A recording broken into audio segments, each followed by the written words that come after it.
15 araw bagong eleksyon, patuloy sa pag-iikot at paglalatag ng kani-kanilang plataporma ang mga kumakandidatong senador. Nakatutok si June Veneracion. Pagmura ng mga bilihin at serbisyo ang isinulong ni Lisa Masa sa La Union. Si Alin Andamo, isinulong ang libreng serbisyong medikal. Naroon din si Mimi Doringo. Libreng pabahay ang isinulong ni Manny Pacquiao sa campaign rally sa Maynila. Si Senator Francis Tolentino, idiniin ang paghahatid ng proyekto sa mga Mandileño. Nangumusta si Kiko Pangilinan sa palengke sa Surigao del Norte. Pagpapalago ng turismo ang ibinida ni Ariel Querubin sa Palawan. Fisheries reform ang tinalakay nila Danilo Ramos, Representative Franz Castro at Amira Lidasan sa mga mangingisda sa La Union.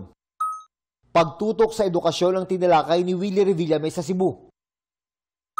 Naglibot sa public market sa Naga si Congressman Erwin Tulfo. Si Representative Camille Villar isinulong ang hostisya para sa matatag na lipunan. Pag-alis ng VAT sa kuryente ang iginiit ni Benhur Abalos sa Bulacan.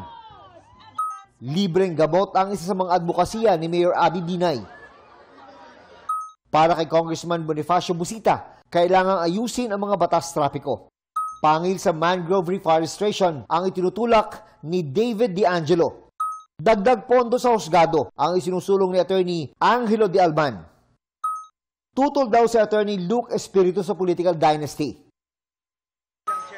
Suporta sa Pinoy athletes ang tututukan ni Senator Bongo. Nag-motorcade si Attorney Raul Lambino sa Pangasinan.